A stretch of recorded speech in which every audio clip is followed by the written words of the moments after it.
Oke, baik. Bismillahirrahmanirrahim. Assalamualaikum warahmatullahi wabarakatuh. Selamat pagi, salam sejahtera buat kita semua.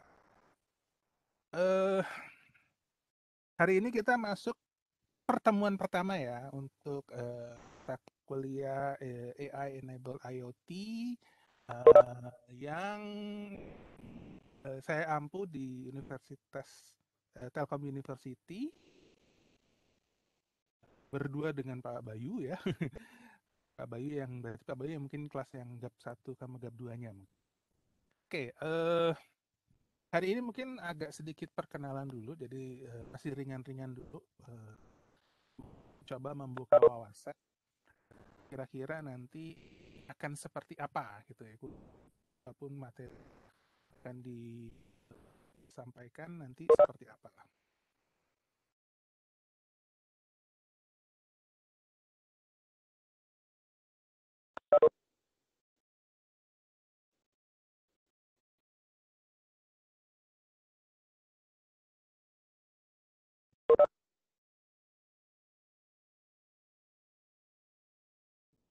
Sebentar.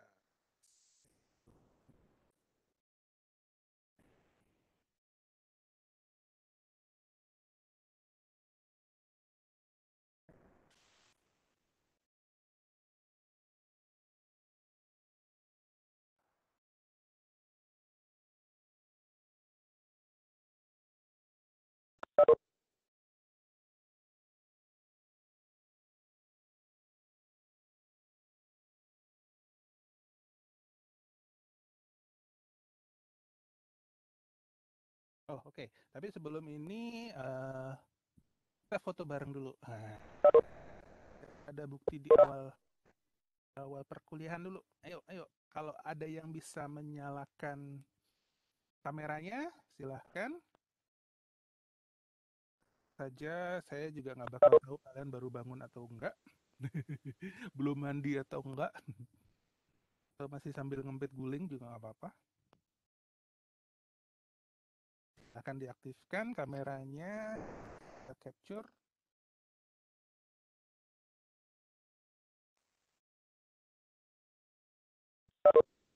Oke, saya coba capture dulu untuk pertama.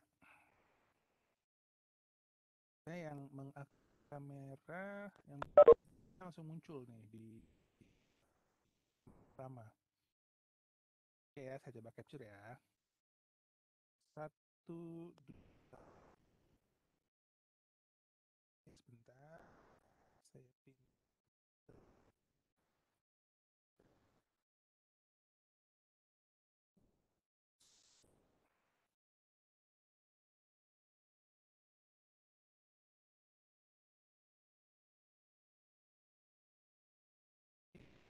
kan yang halaman kedua.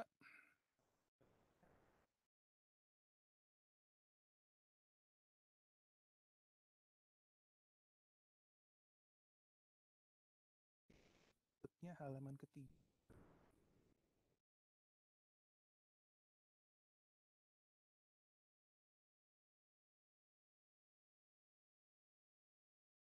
Oke, sudah.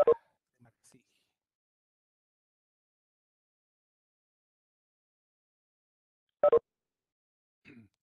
Oke, yang apa namanya bersedia kan juga nggak apa-apa biar saya kesannya nggak ngobrol sendiri gitu. Atau kalau mau karena terkendala kuota juga nggak apa-apa silahkan. Jadi, hari ini kita akan diskusi ringan ya, tentang apa itu AI in IoT dan kenapa apa perlu atau kenapa saat ini lagi tren mungkin ya. Karena biasanya ini kalian udah menjelang tingkat akhir kan, nah butuh ide Pak, kita mau bikin apa nih? Nah, ya, kalau idenya dari kalian akan lebih seru sih. Ide dari saya biasanya berat, bisa stres duluan. Ya, nggak apa-apa. Oke, kita masuk ke belum belum saya share lagi. Saya share dulu. Kita sedikit perkenalan dulu sama bicara aturan perkuliahan dulu. Sebentar, kan chatnya. Kalau ada yang ingin ditanyain, boleh chat ataupun boleh langsung mengaktifkan mic-nya ya. Oke, nggak apa-apa. Yang belum ada webcam nggak apa-apa. Webcam juga murah kok, yang murah-murah aja. Saya nggak butuh webcam yang niat jadi apa namanya youtuber gitu. Jadi kalau saya sih hanya cuma pengen mengenal, tak kenal maka tak sayang. Nah, karena urusannya nanti apa namanya? Jangan-jangan nanti kalian ketemu saya, kalian bilang Pak, saya bingung ini siapa ini gitu kan, karena belum pernah tatap muka. Gitu. Oke, kita bicara rule-nya dulu. Untuk perkuliahan kali ini dengan IoT enable AI enable IoT. Nah, pertama saya ingin tahu nih, kalian ada di mana nih? Nah, caranya kalau yang pakai komputer ini biasanya bisa apa mouse-nya digeser ke sebelah kiri, digeser ke layar kiri Anda nih, mouse saya gerakin ke kiri. Nanti di situ ada eh, apa namanya gambar annotation. Nah, request annotation. Silahkan diklik, terus kemudian silahkan apa namanya request. Nah, nanti akan saya approve. Kemudian pilih yang tanda panah, panah apa? Panah ke kiri, sehingga nanti akan muncul tanah. Nah, seperti ini. Saya bilang, oh saya di Jawa, di Bandung Pak, saya di sini posisinya. Jadi panah ya, jangan jangan yang pensil. Kalau pensil nanti apa namanya? Jadinya ura-ura, ura-ura apa itu? Ura, coret-coretan gitu ya. Oke, wah, saya pengen tahu nih, ada di mana semua. Nah, jadi biar kelihatan. Kalaupun numpuk jangan ditumpuk, gini aja deh, dikebawahin gini nih. Oh, ada yang di Kalimantan. Oke. Beneran di Kalimantan atau belum ngeklik? Oh, belum ngeklik. Kirain saya ngekliknya di Oh, iya, Pak. Kalimantan. Ya, nggak apa-apa. Oke. Wah, ada yang di Sulawesi. Wah, ini beneran di Sulawesi. Kalau saya pinginnya mainnya di sini nih, di seputar sini nih saya sih pinginnya. Ah, atau wah Pak, saya lagi di laut Pak. Lagi naik kapal Pak. Oh, ini Gilang siapa? Jakarta. Jakarta. Ke bawahin aja. Kalau misalkan biar nggak ketumpuk, ke bawahin gini apa dikebawahin sininya boleh gitu kan. Biar namanya tetap terlihat, tidak tidak numpuk namanya temennya gitu. Kasihan. Oke, sudah berapa orang nih? Yang lainnya karena pakai laptop atau biasanya kalau pakai laptop bisa, tapi kalau pakai HP agak agak susah kayaknya mengaktifkan annotationnya.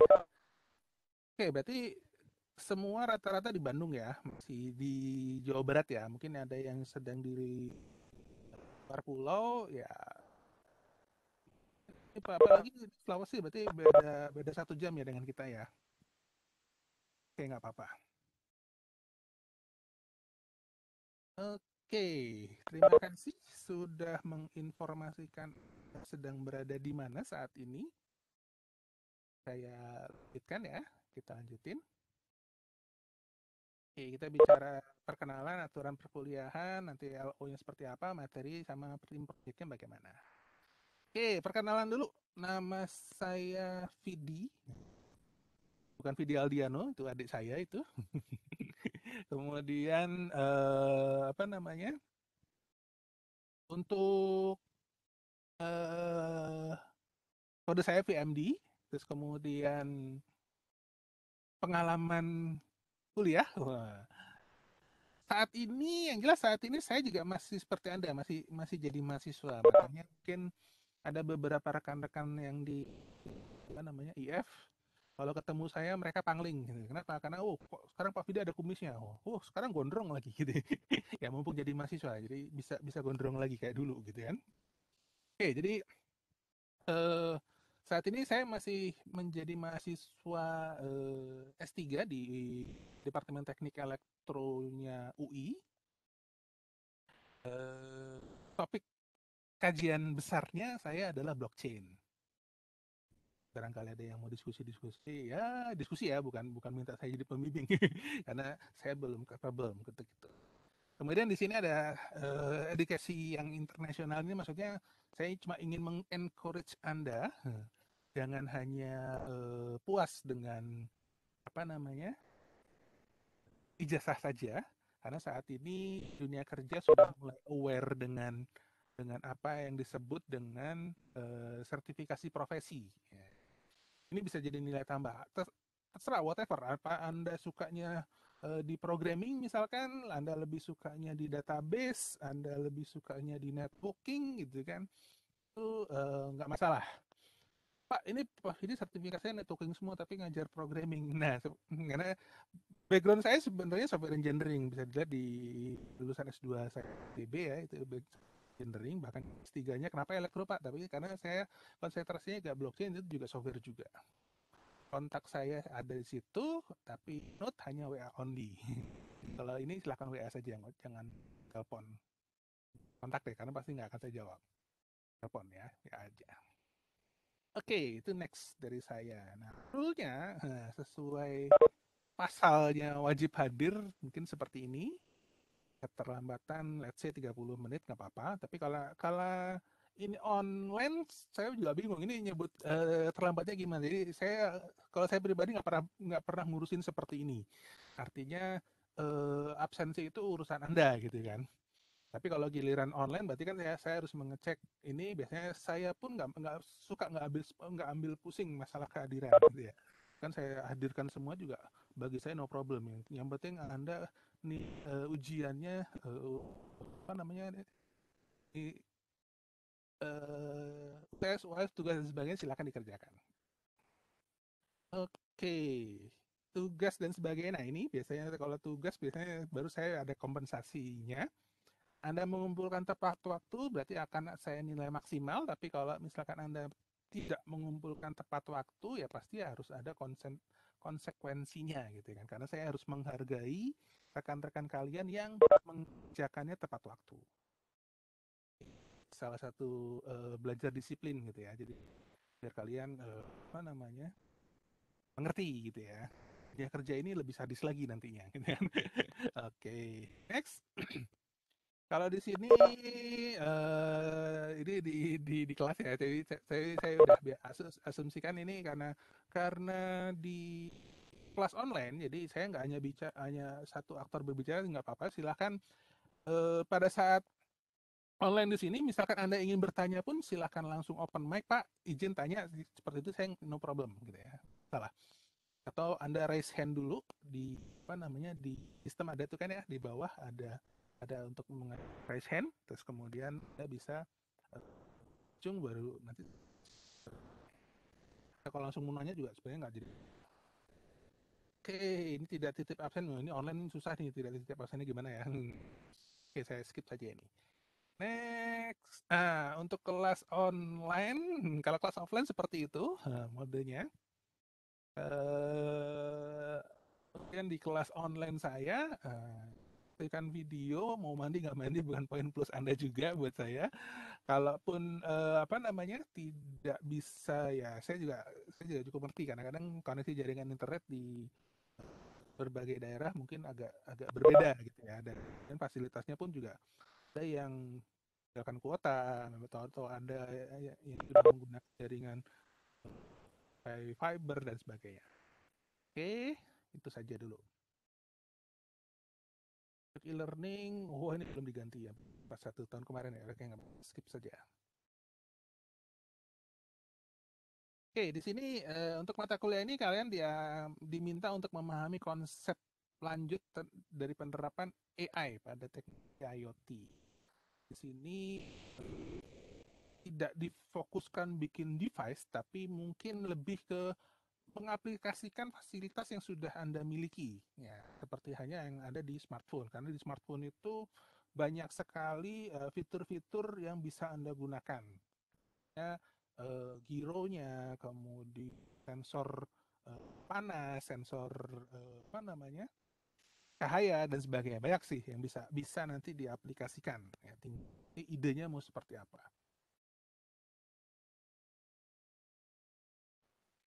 Ya, mampu membuat sebuah aplikasi berbasis smartphone. Nah, ini kan.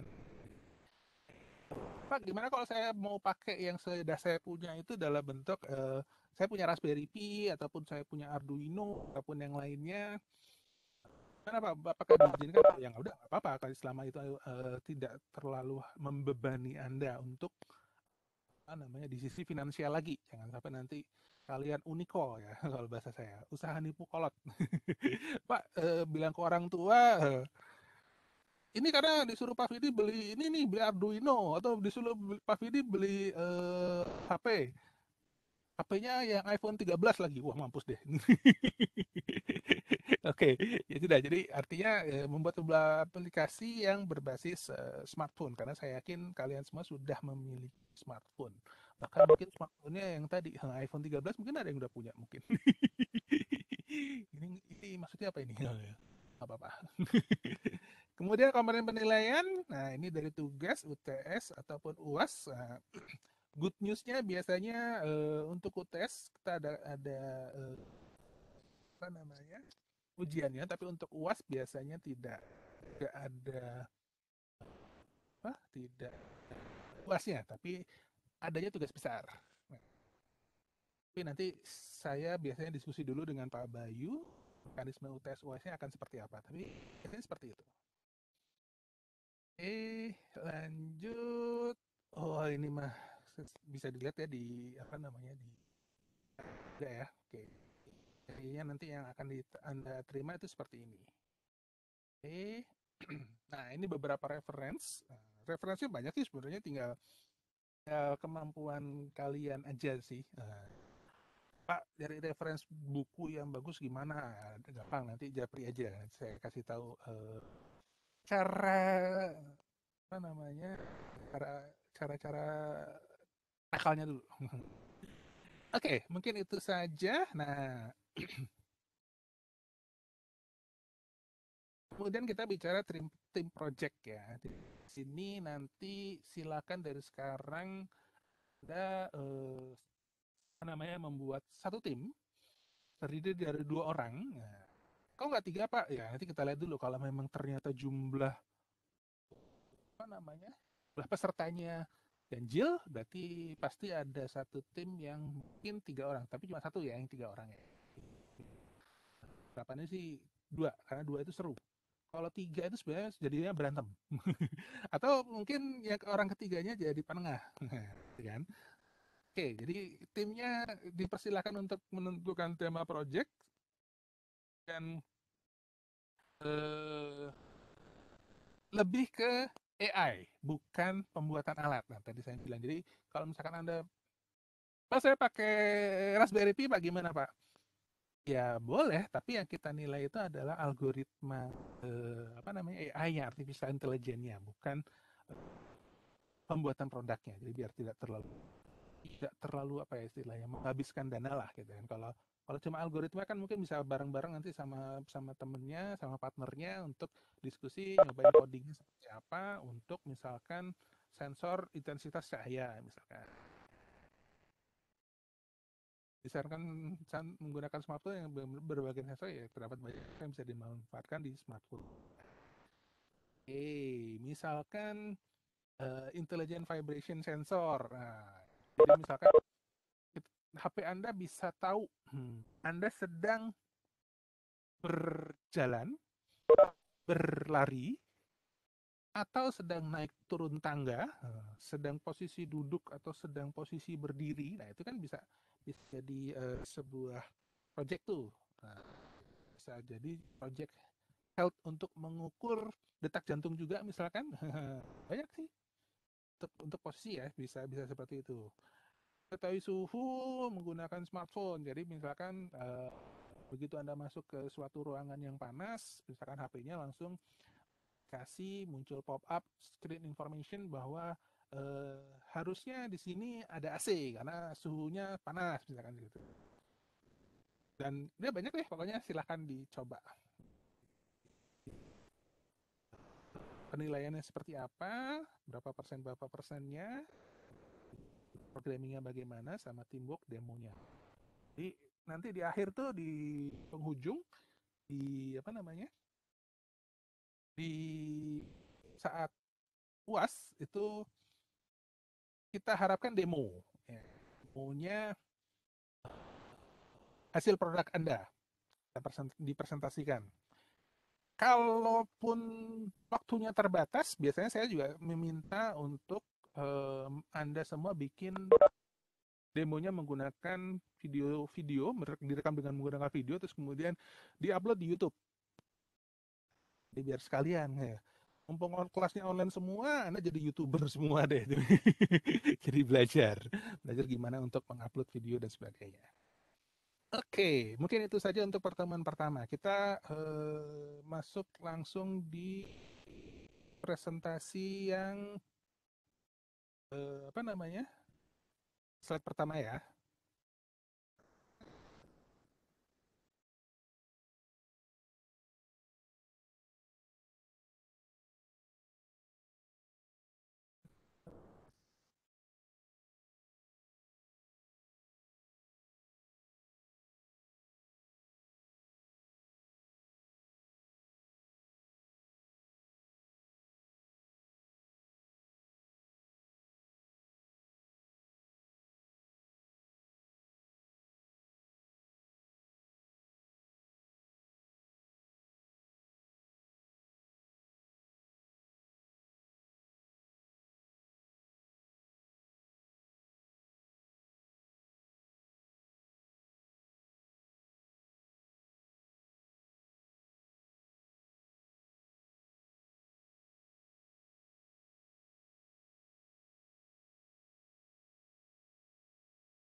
Oke, kita masuk materi ya sekarang ya.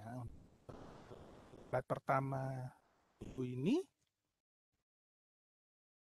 ini juga sudah ada di apa namanya? Sudah ada di LMS-nya.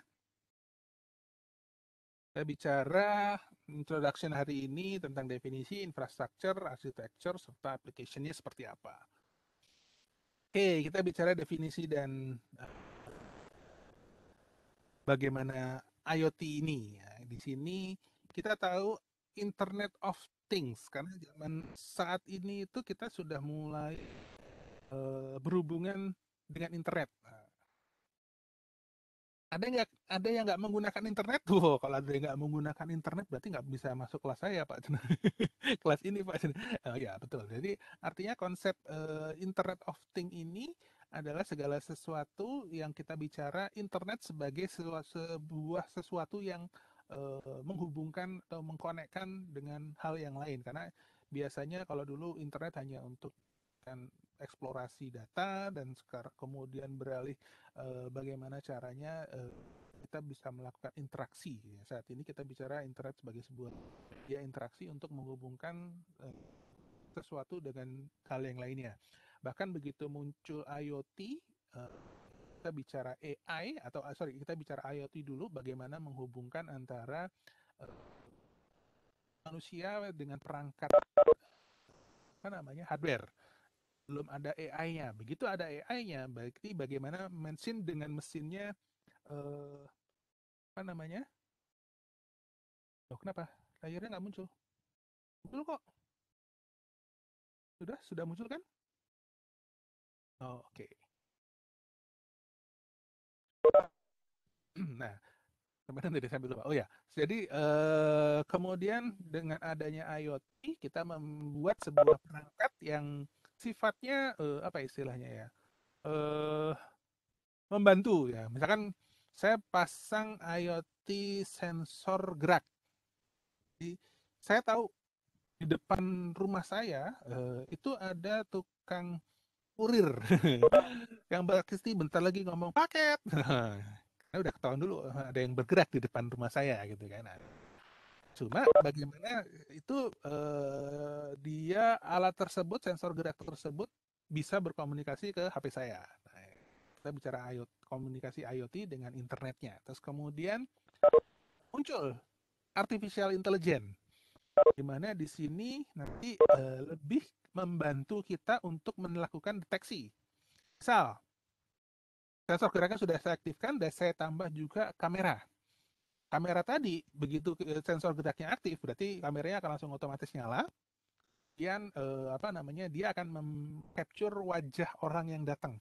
dan kemudian mengidentifikasikan, artinya yang datang ini siapa, masih saudara atau bukan. Kalau bukan, oh ya udah, informasikan bahwa ini yang datang adalah lain. Tapi kalau saudara, langsung informasikan juga apa namanya, oh ini saudara nih, oh, kita kenal, jadi kita harus buka pintu atau tidak, gitu kan.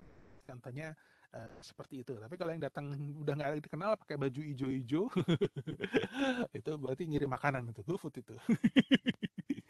Oke, nggak apa-apa. Jadi itu ceritanya ya. Oke, saya coba next. Aduh, ini saya lupa. Saya belum aktifkan. Udah, saya skip saja. Oke. Kemudian apa itu thing? Nah, thing-nya ini adalah sesuatu. Sesuatu yang apa ya istilahnya? Sesuatu yang setiap hari kita lakukan, sesuatu yang ada di seputar kita.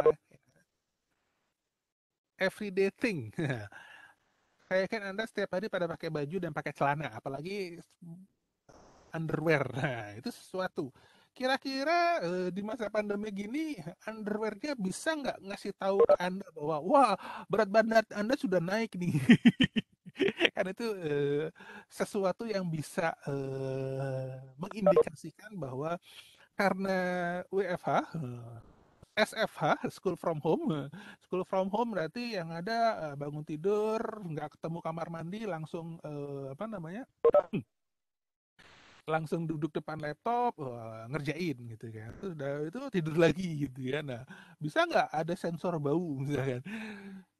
Baunya gimana Pak? Ya tadi begitu bangun tidur ada depan komputer langsung bilang komputernya bilang gosok gigi dulu dong, bau nih, gua nggak kuat nih. Ya, kesannya komputer Anda bisa ngobrol gitu kan. Jadi bisa aja seperti itu. Sesuatu yang sifatnya berdiskusi. Nah, kemudian ada juga smart home. Nah, smart ini yang tadi apa namanya?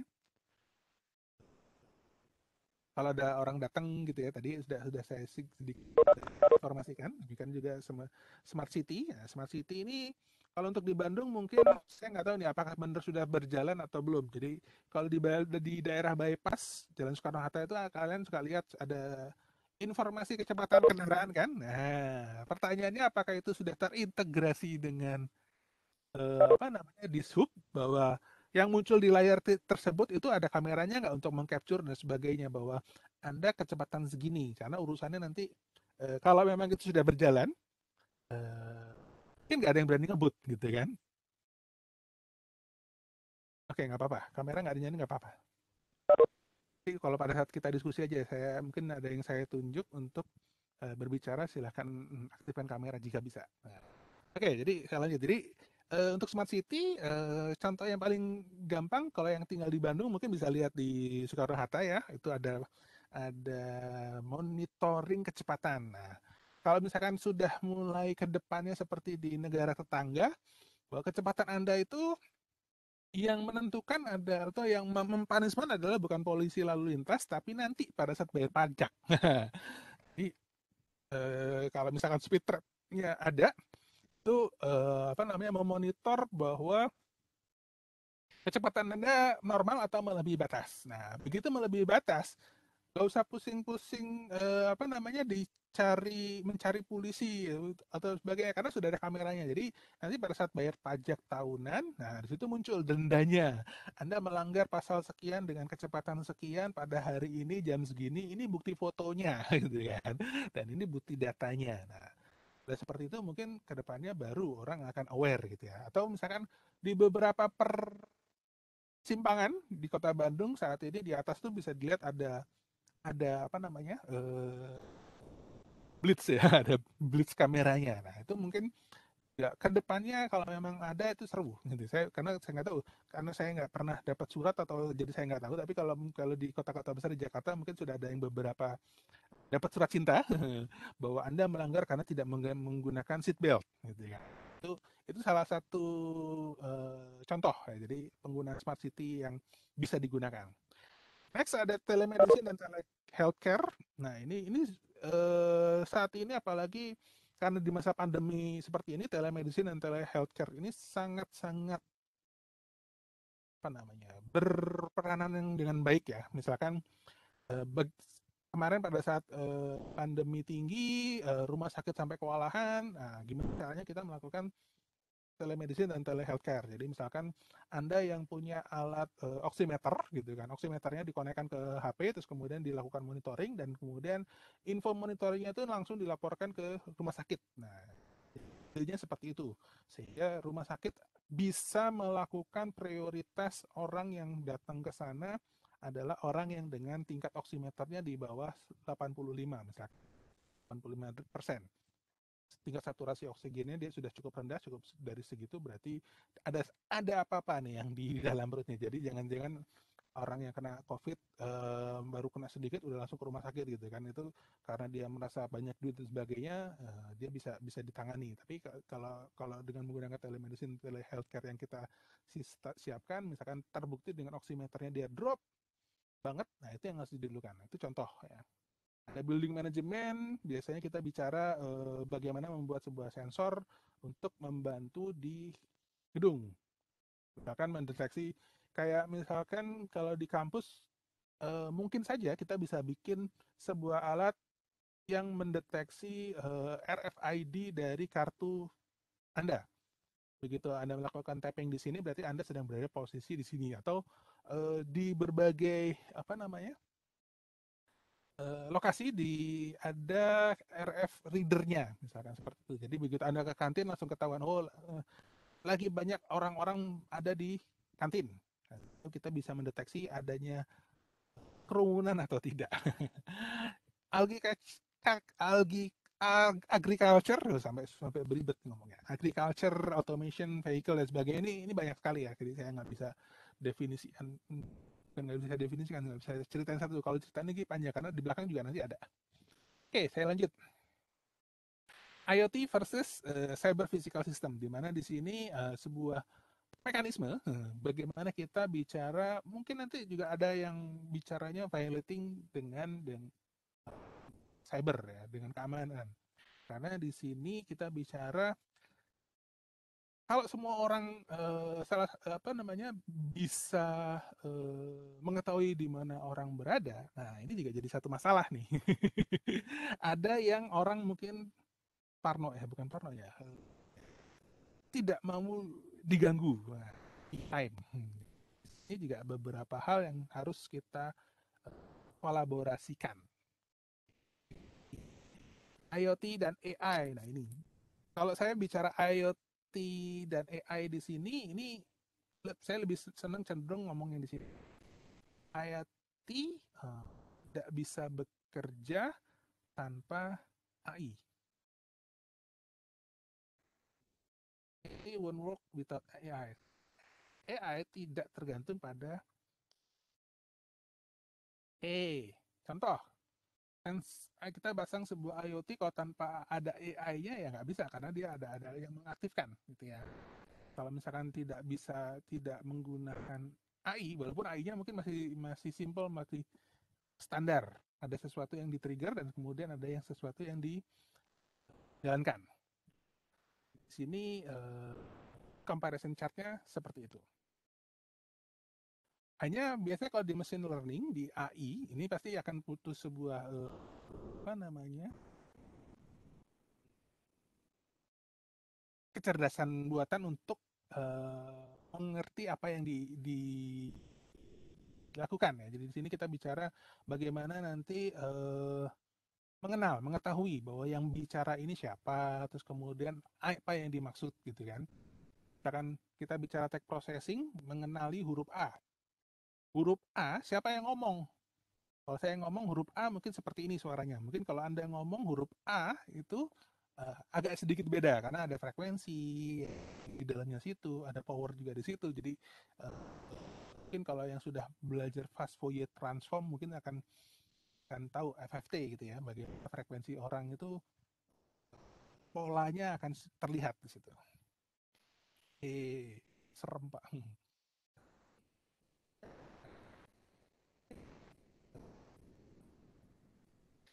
Ini gambarannya.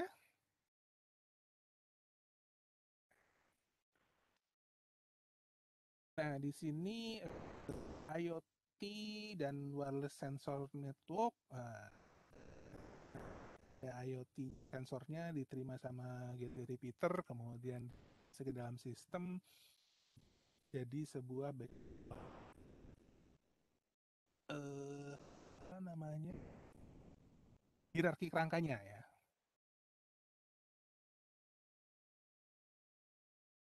Perbedaannya WSN sama IoT, kalau WSN reverse sensor tertentu komunikasinya, tapi kalau sudah bicara IoT konsepnya untuk berinteraksi dengan internet.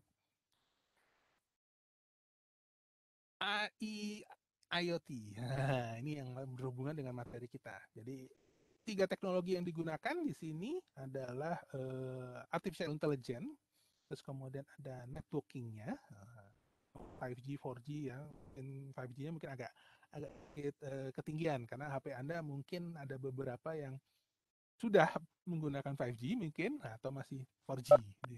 Karena di sini tingkat harapannya adalah dengan menggunakan artificial intelligence ini tingkat komunikasinya sudah harus lebih cepat dibandingkan yang sebelumnya. Tapi saya nggak tahu nih untuk di Indonesia biasanya masih masalah. Terbukti yang hari ini juga masih, aduh Pak, bandwidth Pak, internetnya nggak stabil Pak, naik turun Pak. Nah udah, itu udah bingung deh. Kita nggak bisa ngomong, beda dengan negara-negara tetangga ya. Terus kemudian ada big data di sini secara bagaimana mengolah data. Kelemahannya perangkat IoT ini adalah dia low memory, kemudian low processing, kekuatan komputasinya kecil, terus kemudian perangkat memorinya juga kecil, jadi nggak mungkin dikasih artificial intelligence yang terlalu tinggi gitu ya. Untuk prosesnya pasti dia butuh back end di belakangnya. Segmennya di sini kita bisa ada wearables, ada smart home, ada smart city, ada smart industry. Ini secara konsep ya, secara konsepnya maksudnya penerapan AI enable IoT-nya ini ada ada 4 segmen yang bisa kita gunakan. Umumnya untuk diri kita pribadi, ada berbagai wearable device. Jadi ada smartwatch, ada AR VR goggles, ada wireless earbud, atau mungkin nanti kalau nggak salah ada beberapa rekan-rekan di Telkom juga bikin wearable smart face gitu kan. Saya juga bikin gitu kan. Akan bajunya dilengkapi dengan berbagai sensor untuk kebutuhan telemedicine-nya kita. Jadi mengetahui detak jantung, mengetahui badan, mengetahui saturasi, memberikan informasi positioning kita sedang duduk, berdiri atau sebagainya. Karena sebagai contoh yang saya bikin itu wearable untuk pasien. Ya, pasien di rumah sakit dia dikasih baju, terus kemudian baju itu untuk mendeteksi dia sedang sedang berada di mana dan sedang posisi bagaimana. Ya, misalkan pasien yang berbaring di kamarnya, oke, okay, no problem. Tapi kemudian suatu ketika dia pingin ke kamar mandi, pingin toilet, dia jalan ke toilet dan ternyata tiba-tiba jatuh. Wearable device-nya itu yang menginformasikan. Kenapa? Karena posisian GPS-nya mungkin ketahuan, wow, oh ini orang lagi ada di lantai, berarti jatuh ini gitu kan. Maka pihak rumah sakit atau pihak perawat bisa apa namanya langsung mendeteksi dan sebagainya. Itu contohnya. Ya. Dan ada smart home ini tadi yang sudah saya kan berbagai macam. Ya di rumah saya juga lumayan, saya iseng aja tuh pintu semua dipasangin sensor. Pintunya nggak pakai kunci lagi tapi pakai apa namanya touch key ya. Biar seru aja gitu kan. Karena udah nyobain berarti oh gini doang toh. Oh, oke, beres. Smart City juga tadi yang sudah saya bilang banyak ya untuk keperluan berbagai macam. Smart Public Transportation ini seru juga nih. Oke. Smart Industry pasti.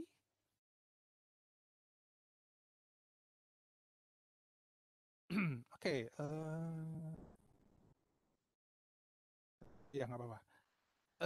Nggak, jangan takut. Jadi untuk yang mungkin terkendala dengan internet pun, ini saya sudah recording ya. Jadi nanti akan saya infokan. Saya selesai kuliah nanti kita recordingnya akan saya bagikan juga, dan biasanya sih saya upload di YouTube channel saya, terus kemudian saya informasikan. Jangan lupa like dan subscribe-nya. Oke. Next, kita bicara future IoT teknologinya. Ada yang edge computing, ada yang voice AI, ada yang vision AI. Kalau udah edge computing, berarti nanti kita bicaranya mungkin ada yang bisa cloud mungkin. Kita bisa nge-cloud bareng. Kebetulan saya juga lagi iseng nih bikin cloud, bukan bikin ya, istilahnya nyobain cloud yang punya Oracle. Karena tadi saya bilang saya S3-nya ngambil blockchain ya, jadi mau nggak mau saya juga harus terjun jadi miner. Nah, gimana mining koin, Bitcoin, wah, Dogecoin dan sebagainya. Wah.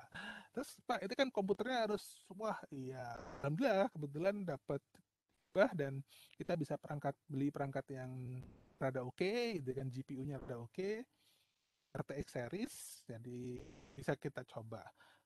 Kemarin tuh iseng gimana caranya kita nyari yang gratisan misalkan. Bikin nyari file apa namanya cloud server yang gratis terus kemudian kita jalanin miningnya di situ dan ternyata berhasil. Lumayan, lumayan. Oh, tapi jangan di sini. Japri-japri aja nanti. Atau di grup aja kita bilang. Oke, next. Jadi kita bicara di situ, terus kemudian kita bicara voice dan kita bicara video. Masalahnya kalau untuk voice mungkin masih lebih mudah ya, tapi kalau begitu bukan lebih mudah, datanya lebih kecil. Tapi kalau udah video pasti datanya lebih besar, apalagi sudah bicara resolusi ya. Resolusi ini jadi masalah ngabisin bandwidth. Nah, contohnya kayak hari ini, misalkan kita bicara apa namanya chat, nah, telekonferensi seperti ini biasanya agak agak ngabisin bandwidth nih biar pasti ada video yang anda secara nggak langsung anda menonton sebuah video. Tapi ya sebenarnya nggak masalah kan, anda juga kadang-kadang dengerin YouTube itu cuma dengerin doang, videonya nggak ditonton gitu. Sama dengan saya isengnya sih. Smart or intelligent? Intelligent apa namanya, definisi aja deh. Jadi cara smart or intelligent, nah, kan smart ini biasanya hanya derajat dari intelijen. Jadi intelijen itu yang lebih tinggi. Kenapa nggak bedakan? Kenapa dibedakan gitu ya maksudnya? Ini sebenarnya intelijen, smartnya adalah derajat dari intelijennya tadi seperti apa. Oke, kita bicara infrastruktur dan arsitektur. Agak cepat saja. Pastinya kita butuh hardware, network, dan software. Infrastrukturnya. Kenapa hardware-nya? Karena hardware-nya ada perangkat untuk capture-nya misalkan, network-nya kita pasti butuh jaringan untuk berkomunikasinya, terus kemudian software untuk menjalankan artificial intelligence-nya. Jadi segala sesuatu ini koneksinya seperti ini. Bisa kita butuh cloud-nya untuk memprosesingnya, ataupun kita lakukan di software kita langsung, atau kita konekkan dengan akan edge computing yang lain. Oke, kita bicara komponen of IoT-nya. Nah, ini ada sensor, ada connectivity, user interface, ada data processing. Itu adalah komponen semua. Bicara bagaimana orang berinteraksinya, bagaimana komunikasinya, sampai bagaimana perangkatnya. Karena biasanya kita juga harus tahu masing-masing sensor ya. Jadi contoh gini, eh,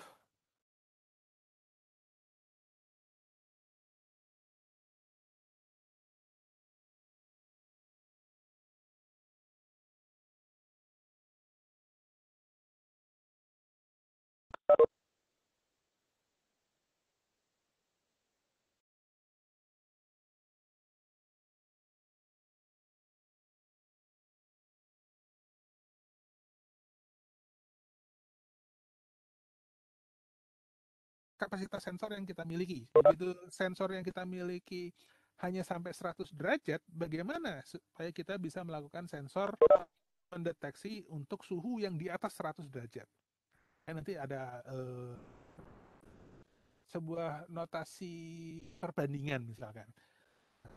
Contoh yang kayak di Krakatau Steel itu tadi yang saya bilang, alatnya sebenarnya tetap 100 derajat Pak, cuma kita taruh di tempat yang berjarak sekian meter, dan jarak sekian meter tadi dilapisi oleh sebuah tembok misalkan. Nah, jadi tembok itu untuk mendinginkan, bukan mendingan, membatasi, memisahkan antara sensornya dengan tempat peleburan bajanya. Nah, begitu. Jadi begitu suhu di situ bilang 100 derajat, berarti itu adalah suhu sebenarnya di dalam bara tungku apinya adalah 1000 derajat. Tapi begitu suhunya berkurang 0,001 misalkan, berkurang 0,1 derajat, berarti yang di dalam sana sudah berkurang berapa derajat gitu kan. Semacam kita bikin sebuah perbandingan. Tapi itu bisa bisa di apa istilahnya? Bisa ditolerir. Ya. Oke, lanjut lagi. Bagaimana sensor tersebut? Nah, ini udah bicara sensornya ya, bagaimana dia mengcapture, mengkoleksi data. Kemudian ada yang sebuah perangkat yang memiliki berbagai sensor yang bisa dibundle gitu kan. Terus kemudian sensor ya. Nah, ini. Ini beberapa fungsi sensor. Nah, ini biasanya ada yang HP-nya memiliki ini semua. Wow, seru ini kalau HP-nya ada ini semua. Ada juga yang apa namanya? Mungkin ada beberapa ya. Kayak misalkan HP-HP terbaru saat ini ada yang sudah dilengkapi RFID, NFC gitu kan HP-nya, sehingga bisa digunakan untuk mengetahui kartu tapping Anda masih ada apa namanya? Angkanya atau tidak gitu kan. Masih ada duitnya atau tidak, karena sekarang sudah e-money semua ya. Ini beberapa tipikal IoT sensor yang ada. Oke, lanjut. Connectivity-nya mau seperti apa? Nah, ini connectivity yang kan bisa pakai Bluetooth, yang sudah biasa menggunakan Bluetooth mungkin earphone, airbag-nya airbag-nya sudah menggunakan Bluetooth, kemudian speaker di rumah pun juga pakai Bluetooth juga gitu kan. Jadi ini apa namanya? Network yang bisa connectivity yang bisa digunakan, ada Bluetooth, Zigbee, Z-Wave, Wi-Fi dan sebagainya, LoRa ya. Dan bagaimana processingnya, nah, tinggal bagaimana kita pan analisis sama mengontrol serta melihat feedbacknya seperti apa. Si panjang. Contoh, kemudian user interface juga salah satu yang jadi apa ya? Jadi concernnya juga, karena kadang-kadang ada yang user interface-nya nggak bagus sehingga orang nggak lihat. Kalau udah user interface yang jadi masalah, ini seru. Aplikasinya bagus, tapi karena informasinya nggak jelas ya nggak bisa juga. Atau kalau misalkan Pak, gimana caranya menampilkan informasi dalam satu layar yang bagus? Wah, materi apa namanya? Mata kuliah yang lain tuh. Mata kuliah IMK, Interaction Manusia dan Komputer. Nah, CI ya, Human Computer Interfacing. Contoh di sini, ini sudah cukup cukup oke. Kita bisa lihat keadaan suhu di masing-masing ruangan, harus dinyalakan seperti apa derajatnya, heaternya ataupun pendinginnya. Ya. Kayak misalkan, ini saya ngalamin pribadi nih. Cerita sedikit. Eh, Berkesempatan pergi ke negara tetangga, Cina, dan waktu itu mungkin masih bodoh banget gitu ya, jadi nggak ngerti, tidak aware bahwa kita harusnya cek dulu di sana sedang musim apa sehingga nggak salah kostum. Jadi kita datang dari negara tropis masuk ke Cina, ternyata begitu turun pesawat kita langsung wah salah kostum. Kan lagi musim dingin. Jadi begitu sampai sana udah pada beku aja semua gitu kita ya. Bahkan masuk ke kamar pun kita nggak nyalain AC. Bodohnya saya gitu, bodohnya kita gitu kan. Mereka bilang besoknya mereka bilang kenapa kamu pucat gitu kan? Kan nanya begitu pada saat pertemuan mereka nanya, kenapa kok kamu pucat malam kurang tidur? Iya, kenapa? Ini kedinginan. Oh, kenapa nggak nyalain AC? Oh, dalam hati kita kita langsung pada ngomong, nyalain AC atau tambah dingin tuh. Terus kemudian dia bilang, udah sana masuk ke ruangan kita. Ruangan kita sudah anget tuh. Nah, anget gimana? AC-nya udah kita nyalain. Jadi masuk aja ke ruangan kita. Oh, udah deh nurut gitu masuk. Oh iya, kok anget ya? Ternyata ada heaternya gitu. AC-nya orang Indonesia mungkin nggak ada heaternya, tapi AC orang luar negeri itu ada panas dan dingin. Jadi bisa panas bisa dingin gitu kan.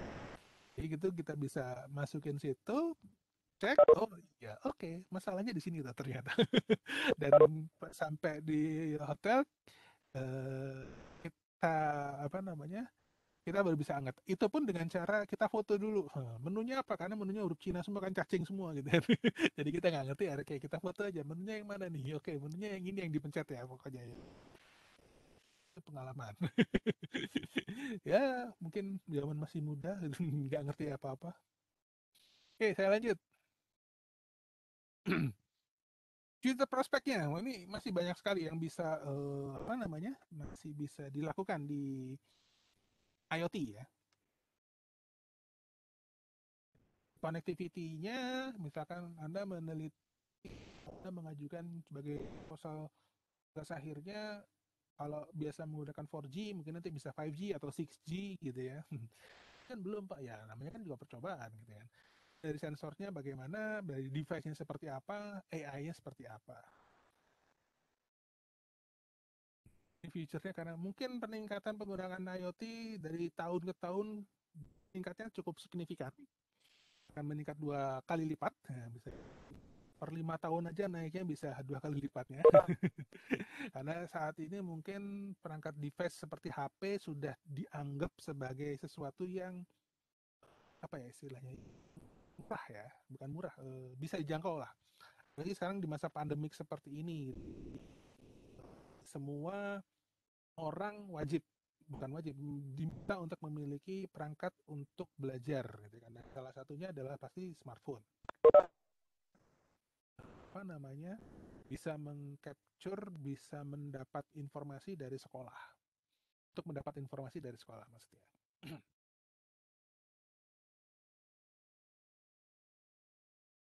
Oke, berbagai macam infrastruktur deployment-nya bisa dilihat seperti ini gambarannya. Jadi kita bisa gunakan apapun sebenarnya. Tapi kalau di kelas ini kan kita hanya minta silakan gunakan smartphone Anda. Silakan maksimalkan apa yang ada di dalam smartphone Anda. Karena saya yakin smartphone Anda nggak bukan model yang Nokia 5110 kan, yang cuma buat telepon sama buat SMS kan. Saya yakin smartphone Anda pasti HP Anda sudah minimal eh, memiliki minimal memiliki 1, 2, 3 sensor pasti saya yakin ya. Bisa pakai fingerprint lah dan sebagainya lah. Mungkin pasti sudah banyak, ada yang bisa menggunakan magnetik lah gitu ya. Banyak lah pokoknya saya yakin. Nggak mungkin juga Anda minta ke orang tua, Pak minta beli HP dong buat nelpon sama buat SMS. Kan nggak lucu. Hari gini cuma bisa buat nelpon dan SMS. Oke, ini beberapa tipikal infrastrukturnya. Anda bisa gunakan Arduino, Raspberry, Cricket, Mica, banyak ya semua yang bisa. Oke, reference model ini kita adopsi dari OSI layer, dari level physicalnya, thing-nya, terus kemudian connectivity-nya, edge-nya, biasanya bisa bicara dengan fog computing, kemudian data penyimpanannya, kemudian data abstraksinya, application-nya, sampai ke kolaborasinya. Ya, bagaimana ya tadi, bagaimana kita bicara proses bisnisnya. Ya, buat apa sih? Oh, IoT-nya nanti dikonekkan ke misalkan kalau Anda biasa apa namanya belanja online, belanja online, guru. Eh, jadi begitu Anda melakukan transaksi pembelanjaan, kan apa si hijau, si oranye, pokoknya terserah.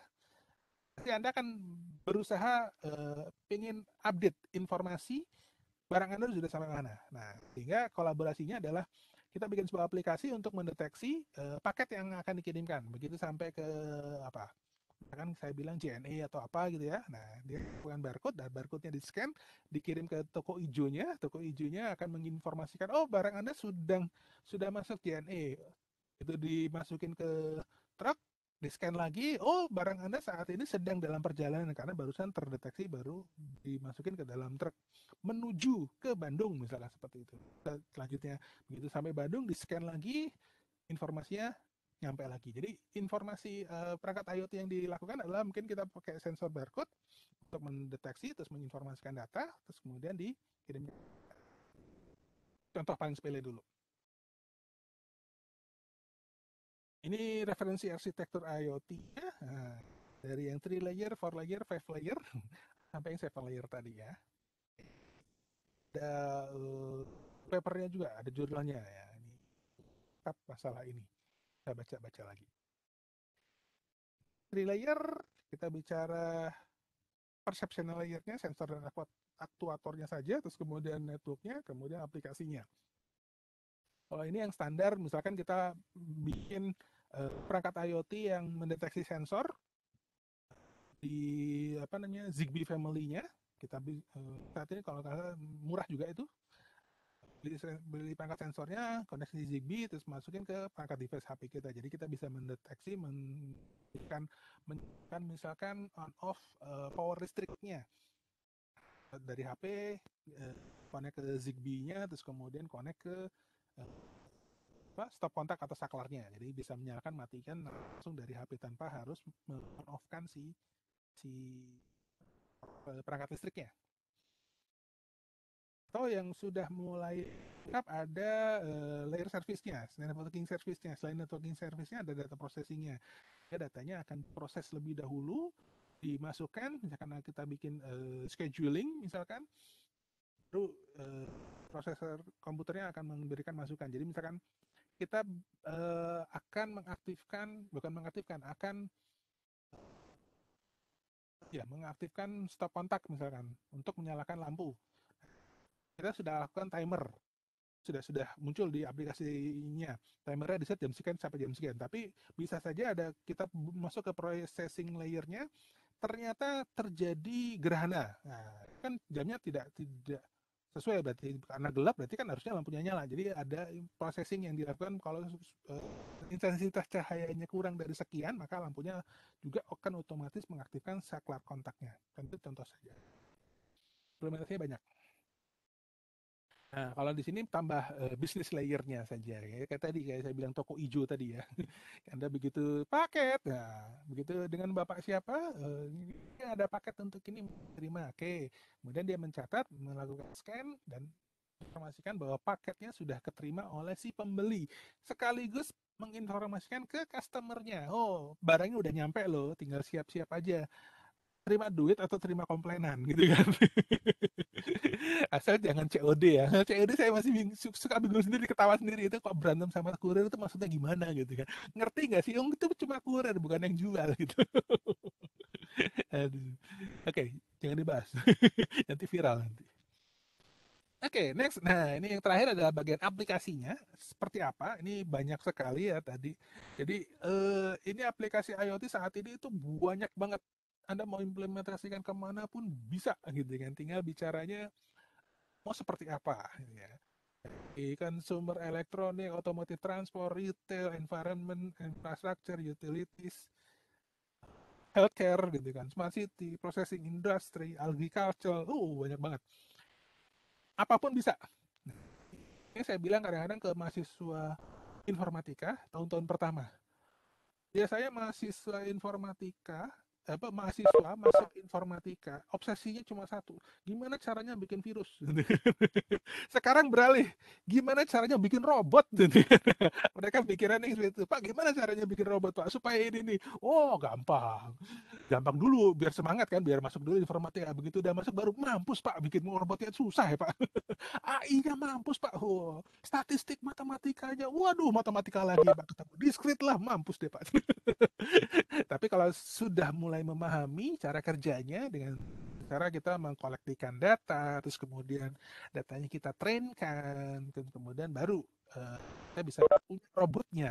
Meskipun juga kalau datanya yang ditrainkan sedikit, hasilnya juga pasti jangan salah, robotnya masih salah juga gitu. Beda dengan manusia kan, kita masih ada neuronnya masih beda gitu kan dengan apa namanya programmingnya. Tapi kalau misalkan Anda bisa bikin pendekatan RNN-nya misalkan yang dengan lebih baik, nah, mungkin akan lebih lebih lagi gitu ya. Jadi kalau kalau dulu angkatan mungkin kakak-kakak kelas kalian yang lama-lama obsesinya cuma bikin virus.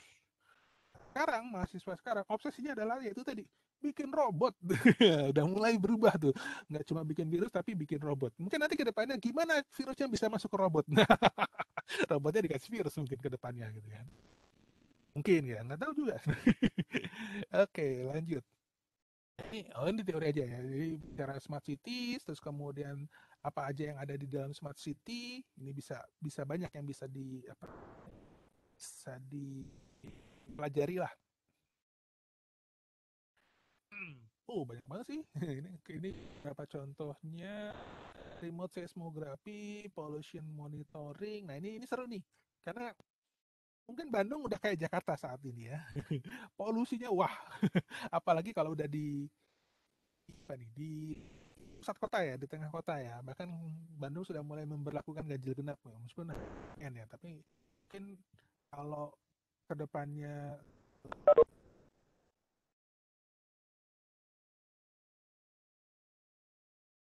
kedepannya bener sih mungkin bisa ya.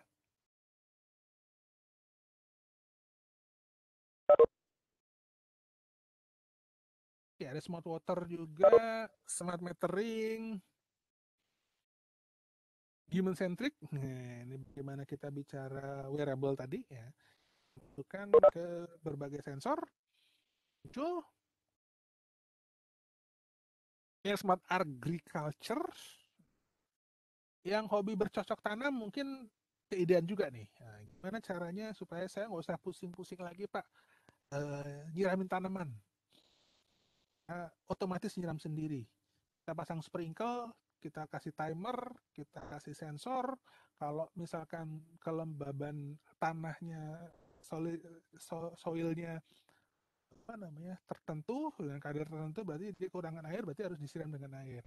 Kalau kebanyakan berarti kita diamkan saja. Kemudian ada tanaman-tanaman yang membutuhkan cahaya intensitas cahaya yang tinggi, berarti seolah bisa kita kasih lampu atau misalkan kita tambahin lampu atau kita posisinya berada di luar. Banyak sekali dilakukan. Atau tadi kalau misalkan terlalu panas, ada kipasnya ini contohnya, ada CO-nya dan sebagainya.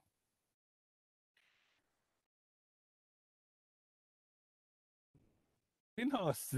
Ini ngomong greenhouse bagaimana kita bisa rain sensor, sunlight sensornya, ya banyak sih. Karena ini masih agriculture sih. Oke, next. Ini jelas, misalkan kita bicara bagaimana smart vehicle. Saya nggak tahu nih, kalau Tesla masuk Indonesia, kira-kira bener nggak ya? Karena Teslanya jangan-jangan stres nih Teslanya. Ketemu motor yang bawa ibu-ibu. Wah, Teslanya processingnya bisa stres karena motornya mengindikasikan lampu sennya ke kanan, dia malah belok ke kiri gitu ya. Aduh, itu kasihan itu mobil Teslanya itu. Udah dibikin biar pinter tapi begitu masuk di Indonesia jadi goblok dia.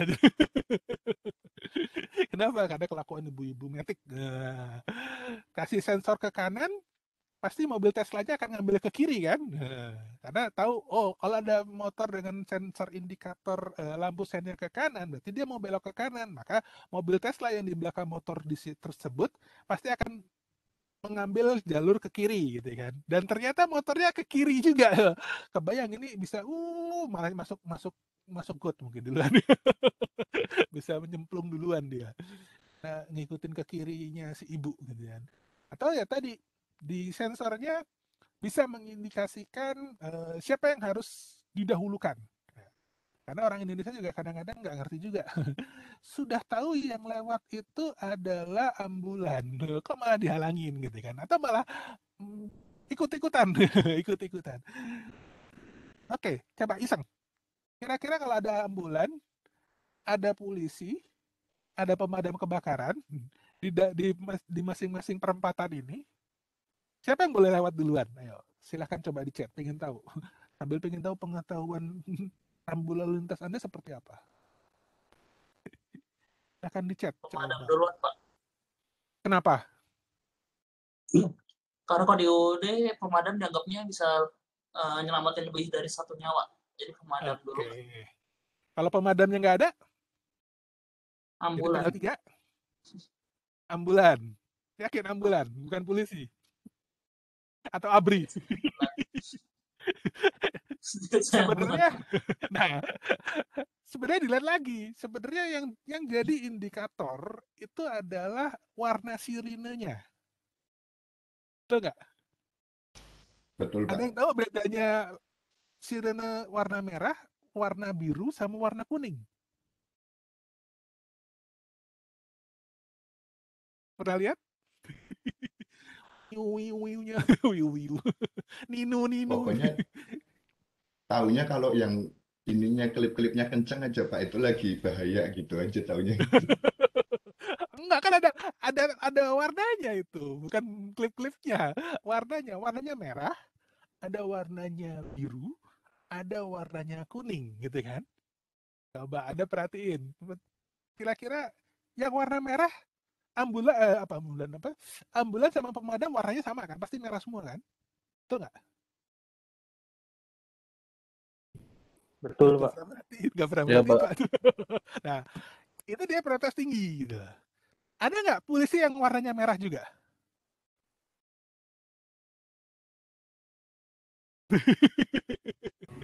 Ada. Ada yang merah, ada yang biru, ada yang merah biru, betul nggak?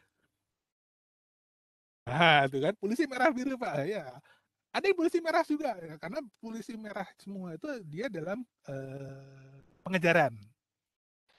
Kalau merah biru, dia patroli.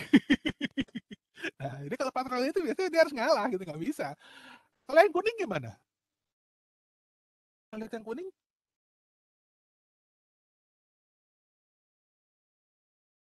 kuning itu apa, Pak, berarti? Kalau yang kuning itu biasanya dia emergensinya bukan emergensi sih, tapi lebih ke informasi. Dia sedang ada sesuatu. Rata-rata mobil towing gitu kan. Nah, yang pakai towing itu biasanya kuning. Kalau apa namanya truk ukuran besar-besar juga itu kuning, ninu-ninunya kuning gitu ya. Jadi istilahnya harus aware, hati-hati. Di merah sama biru yang diutamain ya. Satu lagi pertanyaan saya, kalau di tengah-tengah ini ada kereta, siapa yang didahuluin? Kereta, Pak. Ya, kalau nggak mau ngalah ya sok aja, paling duluan. Apa namanya, damkar pun nggak urusan sama kereta ya tetap ngalah, nggak bisa gitu kan. Nah, tabrak aja. Oke, saya punya pengalaman lihat orang mungkin dia nggak ngerti juga ya. Jadi ada damkar, dia mungkin menghalangi atau apa, yang ada ditubruk sama si damkarnya. Yang lucunya kita ngakak itu adalah bukan bukan masalah dia berantem atau enggaknya. Si yang ditabraknya bingung, pasrah, yang nabraknya cuek aja balik lagi gitu. Dia nyetop apa namanya sama temen-temennya itu nyetop angkot, terus balik ke kantornya. Jadi mobil damkarnya dibiarin aja di situ. Kita nggak akan kenal loh, mampus loh ya, ketabrak damkar mau ngomong apa coba. Mau minta pertanggungjawaban pasti dia yang salah gitu kan. Tapi yang lucunya supir-supir damkar sama petugas damkarnya itu malah nggak ngurusin mereka, mereka kabur. Bukan kabur sih, saya memang tugasnya dia, jadi mereka balik ke kantornya, ganti mobil, berangkat lagi gitu.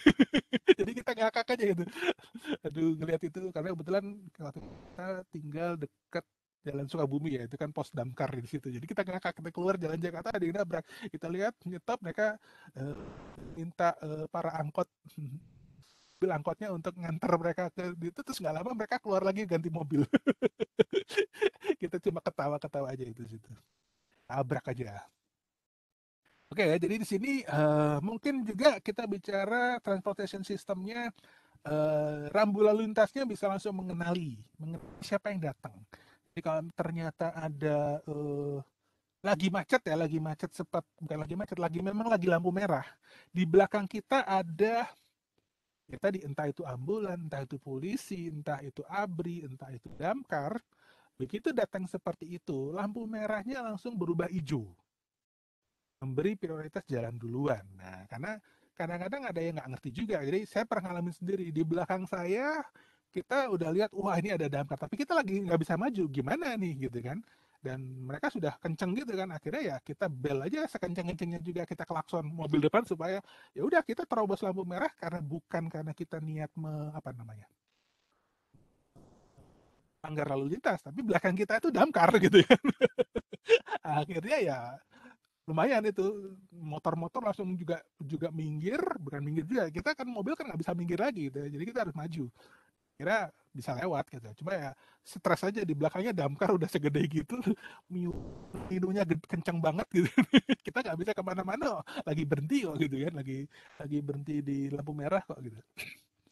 Oke, itu ya. Jadi juga mudah-mudahan kalian juga kalau di jalan juga harus hati-hati, harus aware dengan bunyi yang seperti itu. Jadi di kendaraan Anda jangan, volume musik jangan terlalu kencang, pakai headset di dalam kendaraan, karena biasanya naik motor tuh kalau sepi biasanya pakai headset dengerin musik gitu kan. Nah itu bahaya juga, di belakang ada ninu-ninu nggak kedenger nanti sama kita gitu. Oke. Untuk healthcare, nah ini tadi ada bicara infant protector, jadi mengetahui bayinya sedang ada di mana gitu kan. Kemudian apa namanya, bagaimana pergerakannya si pasien dan sebagainya, banyak deh pokoknya. Oke, itu saja yang bisa saya share untuk hari ini. Kira-kira ada pertanyaan? Ini masih ngobrol kok, belum bicara materi bagaimana. Monggo, kalau ada yang ingin ditanyain, kan, silakan open cam aja.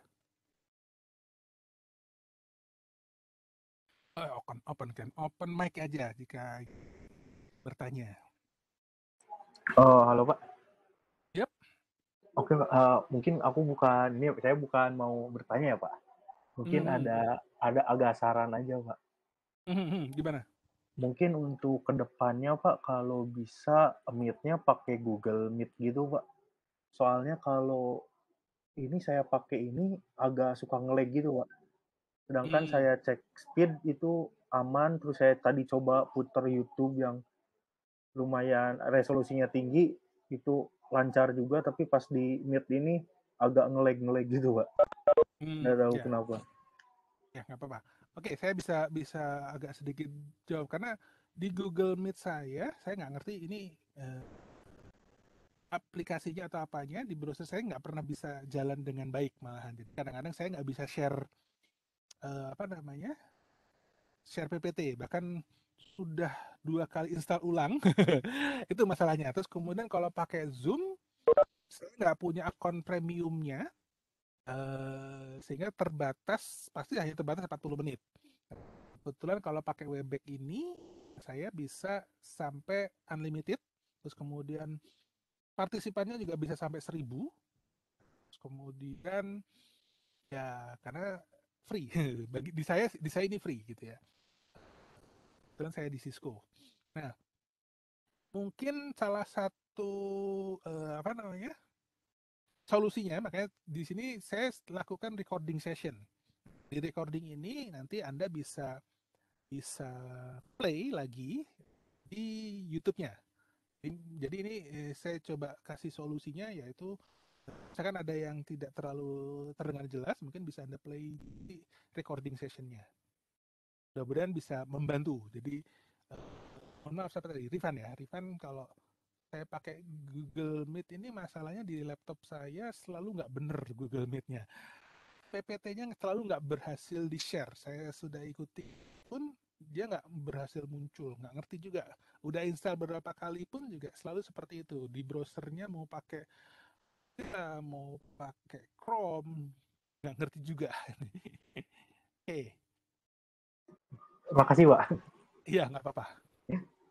Jadi mohon maaf kalau jadi tidak nyaman mendengarkannya, tapi sudah saya kasih, saya coba usahakan recording sessionnya. Nanti silakan. Nanti bisa saya informasikan kalau sudah selesai recordingnya selesai, terus kemudian sudah saya upload juga di YouTube-nya. Nanti Anda bisa lihat. Dan itu saya bikin nanti modelnya adalah playlist. Jadi nanti Anda cukup buka playlistnya saja. Nanti semua recording dari pertemuan pertama sampai terakhir nanti Anda bisa. Oke, silakan. Ada yang lain? 53 orang, wah nggak mungkin juga perkenalan lama nanti nih. Ya sudah. Mohon maaf, ini tadi banyak yang dari kota Bandung kan? Banyak yang berada di pulau lagi di Jawa Barat atau mayoritas berada dari luar? Karena mohon maaf, kadang-kadang saya penyampaiannya rada sedikit campur bahasa Sunda. Kebiasaan ya, rada kebiasaan. Jadi kalau yang nggak ngerti mungkin bisa ngacung. Wah Pak, nanya Pak, itu apa artinya Pak? Nggak apa-apa, itu saya perkenankan. Oke, saya tunggu masih ada pertanyaan. 1, 2, 3, 4, 5. Kalau saya pribadi, biodata numpang lahirnya di Surabaya. Yang kelihatan juga dialek saya agak sedikit kental Jawanya. Kemudian TK-nya di Cimahi, Cimahi TK-nya. SD-nya balik lagi ke Surabaya, terus kemudian ke Bali. Ada lagi Surabaya, ada yang dari Bali di sini? Cek namanya. Bau Bali ya. Ken kabarnya?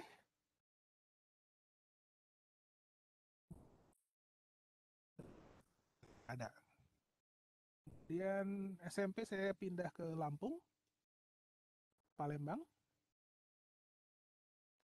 SMA orang tua dipindahin ke Surabaya, tapi perantau saja sendiri. Bosen pindah-pindah terus. Pindah-pindah ke Bandung sendiri.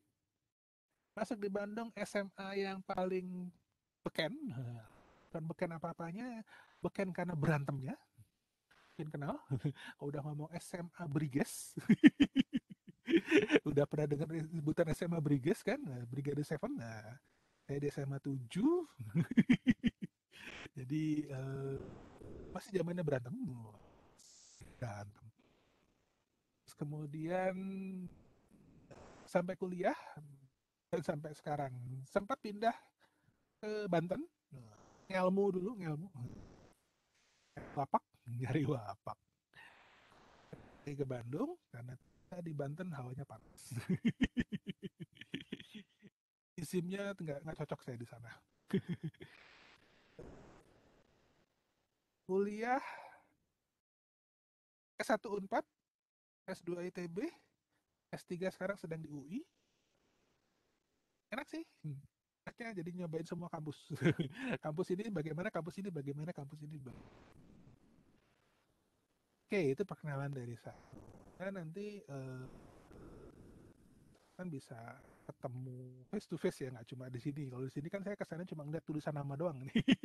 Tapi nggak apa-apa. Kita maklum, harap dimaklum.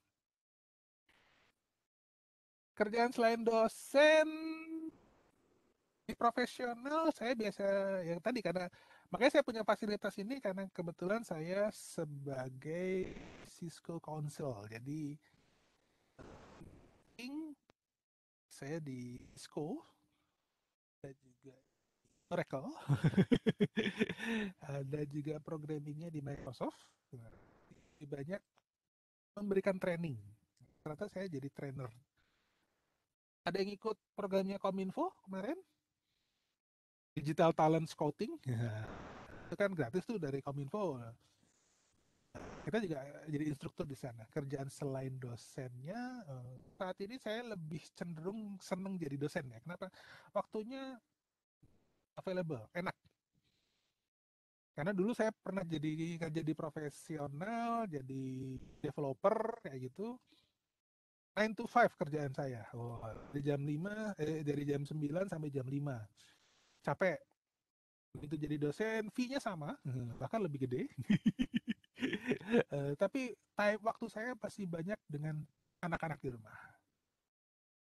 Oke, sedikit mengencourage. Jadi kalau dulu banyak yang bilang jadi guru itu gajinya kecil. Sekarang mungkin enggak. Mungkin sama dengan PNS mungkin ya. Terus kemudian ya, mudah-mudahan juga jadi pencerahan juga buat kalian. Kalau saya pribadi bahkan sekarang mengajak ke anak-anak saya, kalau ingin jadi profesional silakan. Kalau enggak jadi PNS oke. Atau kalau saya lebih menyarankan kalau mau jadi guru dan dosen deh. Apa? Karena kalau jadi guru dan dosen umur pensiunnya lebih panjang. Kalau PNS umur 55, 54 sudah diwajibkan pensiun, tapi kalau untuk dosen dan guru 65 baru pensiun. Nah, lumayan tuh beda 10 tahun tuh kan. Ya umur nggak ada yang tahu sih Pak. Ya memang, kan kita siapa tahu rezeki kita masih ada tambah 10 tahun lagi dibandingkan PNS. Kalau yang bekerja di profesional ya mungkin ada yang bilang kalau PNS itu urusannya hari tua, jaminan hari tuanya masih dapat honor dan sebagainya. Tapi kalau untuk profesional mungkin mereka dapat pundi-pundi di awal. Tapi juga capek juga sih sebenarnya. Kerja Rodi dari awal, giliran tuanya tinggal sakitnya kan nggak lucu gitu. Jadi jangan sampai seperti itu juga deh. Oke, kerja selain dosen saya sih itu. Rata-rata proyekan ya, lebih proyekan. Nah, dosen biasanya waktunya masih luang, bisa proyek. Penggunaan cloud server dalam pengaplikasian IoT aman atau tidak, Pak? Kalau saya bilang tergantung providernya. Jangan sampai Anda terjebak ke provider VPS misalkan virtual private server yang abal-abal. Kalau misalkan kemarin saya baru nyobain yang Oracle private server itu free ya. Tapi free-nya ternyata dia harus ada klarifikasi kartu kredit. Nah, jadi untuk kalian mungkin belum bisa ya, belum bisa nyobain karena belum punya. Kalau yang lain tuh ada yang verifikasinya menggunakan PayPal. Nah, PayPal ini mungkin bisa karena Anda mungkin bisa bikin PayPal. Nah, jadi tergantung cloud servernya. Jaminannya kita biasanya jaminannya adalah brands-nya kan. Kalau brandnya jaminannya meyakinkan, berarti tadi saya bilang saya lagi nyobain yang Oracle. Oh iya, udah nama Oracle mah udah oke lah gitu. Kita nggak mungkin ragu-ragu lagi lah gitu kan. Mungkin masih bisa aman. Cuma memang saya belum nyoba aplikasi IoT, saya cuma baru iseng, baru iseng gimana caranya mining koin menggunakan VPS dan itu free. Saya nggak perlu pakai komputer tapi saya gunainnya untuk mining Bitcoin-nya, misalkan menggunakan komputer orang dari VPS, nggak perlu mikir listrik, nggak perlu mikir yang lain, koinnya jalan. Lumayan, full sehari 0,00002 sehari, sebulan, tahun, uang kaget. Oke, masih ada pertanyaan yang lain? Silakan, mau open mic boleh, mau di chat boleh.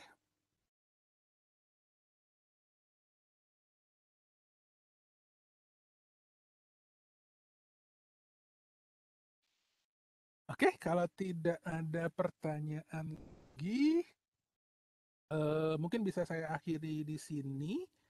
Sampai di sini dulu pertemuan kita hari ini. Insya Allah kita lanjutin di pertemuan berikutnya.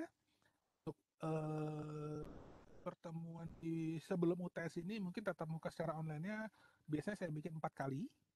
Selanjutnya asinkronus menggunakan, silakan Anda buka di LMS-nya saja. Materi yang bisa saya share di situ silakan silakan baca, ada tugasnya silakan dikerjakan, baik itu yang tugas individu maupun nanti untuk tugas besarnya. Baik, terima kasih atas waktunya hari. Jika penyampaian saya kurang berkenan atau ada salah tutur kata yang tidak mengenakan, dimaafkan. Dan jadi ladang amal saya juga untuk sharing ilmu. Terima kasih sekali lagi. Assalamualaikum. Selamat siang. Sampai terima kasih. Waalaikumsalam. Waalaikumsalam warahmatullahi wabarakatuh. Terima kasih banyak, Pak. Salam. Waalaikumsalam. Warahmatullahi wabarakatuh. Terima kasih, Pak. Monggo, silakan. Saya jenit ya, Pak. Monggo, silakan.